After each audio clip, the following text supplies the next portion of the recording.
महाकुंभ मेले में श्रद्धालुओं की तादाद लगातार बढ़ती जा रही है। अब तक महाकुंभ मेले में 42 करोड़ से ज्यादा श्रद्धालु आस्था की डुबकी लगा चुके हैं। महाकुंभ मेले में क्राउड मैनेजमेंट के लिए पुलिस विभाग के आला अधिकारी ग्राउंड जीरो पर मौजूद हैं। डीआईजी महाकुंभ वैभव कृष्ण भीड़ को देखते हुए खुद मोर्चा संभाले हुए हैं। पर भीड़ बढ़ रही है। माना जा रहा था कि यहाँ पर 5 के बाद भीड़ कम होगी, लेकिन भीड़ लगातार बढ़ रही है। कैसे क्राउड कंट्रोल किया जा रहा है? देखिए, आप स्वयं देख सकते हैं, हम जिस इलाके में खड़े, संगम एरिया है ये। उधर आप पीछे देखेंगे तो घाट एकदम सब भरे हुए हैं। ये यमुना पट्टी, संगम, गंगा पट्टी सब एकदम खचाखच भरा है। इधर से हमारा झूसी की तरफ चला जाता है, वो भी सब आप देख सकते हैं, सब भरा हुआ है। इधर से हमारा वापसी मार्ग जो है, जो महावीर जी मंदिर और अक्षय वट होकर चला जाता है, वहां से वापसी हो रही है, ये भी एकदम भरा हुआ है। आज 66.5 लाख से ज्यादा लोग तो अभी सुबह 10 बजे तक ही स्नान कर चुके हैं। कल की फिगर 1.5 करोड़ से ऊपर लोगों के स्नान करने की है। तो भारी संख्या में लोग स्नान कर रहे हैं, लेकिन हम लोगों की पुलिस सतर्क है और अच्छी तरीके से क्राउड मैनेजमेंट जो है वो किया जा रहा है। और हमारा पुलिस का जो डिप्लॉयमेंट है, सारे संवेदनशील स्थानों पे पुलिस का डिप्लॉयमेंट है। कहीं भी कोई ऐसा दबाव भीड़ का जो अनियंत्रित हो, इस तरीके का नहीं कहीं बना है। दबाव पड़ने पर किस तरह की स्ट्रेटजी अपनाई जाती है? कैसे लोगों को रोका जाता है? कहाँ डाइवर्ट किया जाता है? क्या तरीका अपनाया जा रहा है? अब देखिए, आप इधर देख सकते हैं, ये हमारे उधर पीछे पॉन्टून पुल हैं जी। अगर संगम पे दबाव बढ़ता है तो हम पॉन्टून पुल से भीड़ को निकाल देते हैं झूसी की तरफ जी। तो इस तरीके से हमारे और भी पॉन्टून पुल हैं जो कि यूज किए जाते हैं जी। बीच बीच में जहाँ जहाँ दबाव बढ़ता रहता है, वहाँ पे लोकली स्ट्रेटजी बना के और उसे रिलीज किया जाता है प्रेशर को जी। सैटरडे संडे वीकेंड माना जाता है, इस वजह से ज्यादा भीड़ आ रही है या लगातार आ रही है? आप लगातार मॉनिटर भी कर रहे हैं सर? देखिए, तो लगातार ही आ रही है। सैटरडे संडे एक फैक्टर रहता है, लेकिन लगातार ही भीड़ आ रही है। मौनी अमावस्या के बाद बसंत पंचमी और बसंत पंचमी के बाद भी लगातार जो है प्रतिदिन ही भीड़ जो है काफी आ रही है। सर, न्यूज 18 के माध्यम से जो श्रद्धालु यहाँ पर आ रहे हैं आस्था की डुबकी लगाने के लिए, उनसे किस तरह की अपील आप करना चाहेंगे?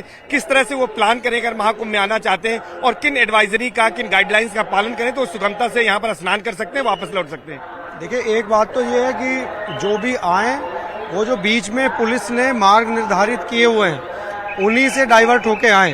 हमारे बहुत जगह डाइवर्जन और बैरियर्स हैं, पब्लिक की सुविधा को देखते हुए ही वो बनाए गए हैं। कहीं पे भी किसी डाइवर्जन को, बैरियर को लांघने की कोशिश ना करें, क्योंकि यदि कुछ लोग जाते हैं तो फिर भारी संख्या में लोग उसे फॉलो करके उसे तोड़ने लगते हैं, तो उसे ना करें। दूसरा, जब घाट पे आए तो घाट को जल्दी जल्दी खाली करते रहें।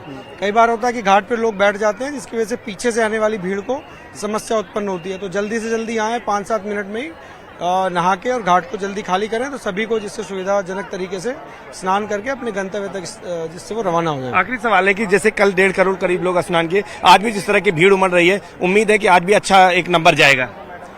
काफी नंबर जाएगा। मुझे लगता है कल की तुलना से अधिक आज स्नान करने वालों की संख्या होगी, क्योंकि आज भी काफी भीड़ है। वाराणसी से खबर, जहां पंचदशनाम अखाड़े के रमता पंच के साधु और नागा का आज काशी प्रवेश है। साधु और नागा प्रयागराज से काशी पहुंचे हैं। सभी साधु और नागा वैजंथा स्थित जपेश्वर मठ पहुंचेंगे। लोहता, चांदपुर, मंडुआडीह और महमूरगंज होते हुए ये सभी बैज नत्था पहुंचेंगे। लिहाजा प्रशासन की ओर से इस रास्ते को नो व्हीकल जोन किया गया है।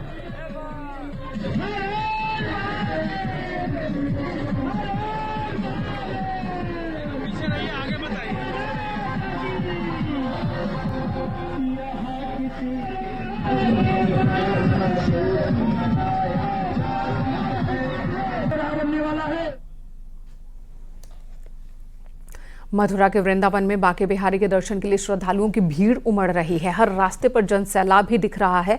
वीकेंड होने की वजह से, छुट्टी होने की वजह से लोगों की संख्या बहुत ज्यादा है। श्रद्धालुओं को इतनी ज्यादा संख्या है, आप देखिए जरा, बिहारी जी के दर्शन के लिए कई घंटे का इंतजार करना पड़ रहा है। तस्वीरों में आप साफ देख सकते हैं, बांके बिहारी जी के पास की गलियां पूरी तरह से श्रद्धालुओं से भरी हैं।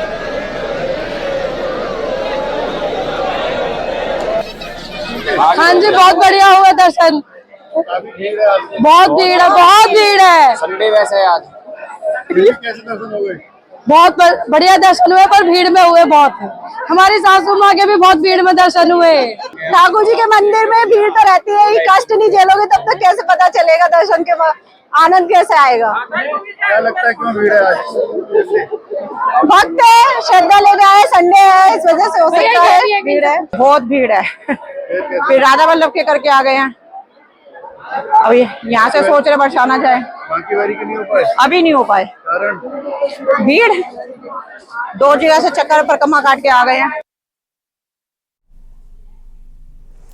और अब आपको लेकर चलते हैं रुद्रप्रयाग के बधानी गांव। यहाँ एक पवित्र सरोवर में रंग बिरंगी मछलियां पाई जाती हैं। इस सरोवर के साथ साथ मछलियों की भी धार्मिक मान्यता है और देखने वाले बस देखते ही रह जाते हैं। आपको भी दिखाते हैं मछलियों का ये अद्भुत संसार।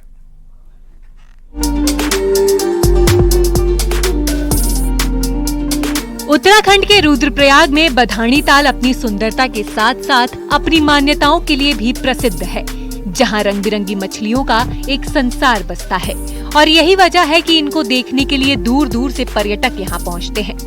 सुकून के पल बिताने के लिए अक्सर लोग उत्तराखंड की खूबसूरत जगहों का रुख करते हैं और यहाँ पर पर्यटकों को प्रकृति से रूबरू होने का भी मौका मिलता है। इन्हीं में से एक जगह है बधानी ताल, जहाँ रंग बिरंगी मछलियों का एक संसार बसता है। यही वजह है कि इनको देखने के लिए दूर दूर से पर्यटक यहाँ पहुँचते हैं। और बहुत यहाँ आके बहुत अच्छा लगा। यहाँ बहुत खूबसूरत मछलियाँ दिखती हैं और यहाँ आके ये भी पता चला है कि जो भगवान शिव पार्वती का विवाह स्थल है त्रियोगी नारायण, वहाँ का जल इस तालाब में आता है और देवी शक्ति के रूप में जो यहाँ पे रंग बिरंगी मछलियाँ हैं उनको पूजा जाता है। कहते हैं कि महाभारत काल में जब पांडव केदारनाथ की ओर जब जा रहे थे तो द्रौपदी के द्वारा जब सायंकालीन जो रात्रि प्रवास यहाँ पर किया गया, द्रौपदी के द्वारा प्रातः काल में स्नान के लिए निवेदन किया गया अर्जुन से, तो अर्जुन के द्वारा ही उस समय इस झील को अपने तीर से उसको उत्पत्ति इसकी बताई गई है। तो उस समय से इसका एक विशेष महात्म्य है। इस बधानी ताल का पांडव कालीन इतिहास है और मान्यता है कि शिव पार्वती के विवाह स्थल विष्णु मंदिर त्रियोगी नारायण का जल बधानी ताल में आता है, इसलिए ये झील भगवान विष्णु को समर्पित है। और इस ताल में मौजूद रंग बिरंगी मछलियों को भी देवतुल्य माना जाता है, जिनकी श्रद्धालु और पर्यटक पूजा करते हैं। जो होती है, दूर दराज से पर्यटन ट्रैकिंग लोग यहाँ पे आते हैं और मछलियों को चावल और खाद्य सामग्री भी देते हैं। और रंग बिरंगी मछलियाँ यहाँ पे जब उनको खाना दिया जाता है तो कोई छेड़ता नहीं है, नहीं इनको कोई छेड़ता नहीं है, ये भव्य है, बिल्कुल पूजनीय है। बधानी ताल में रंग बिरंगी मछलियों की दुनिया हर किसी को आश्चर्यचकित करती है और इन मछलियों की पूजा होती है।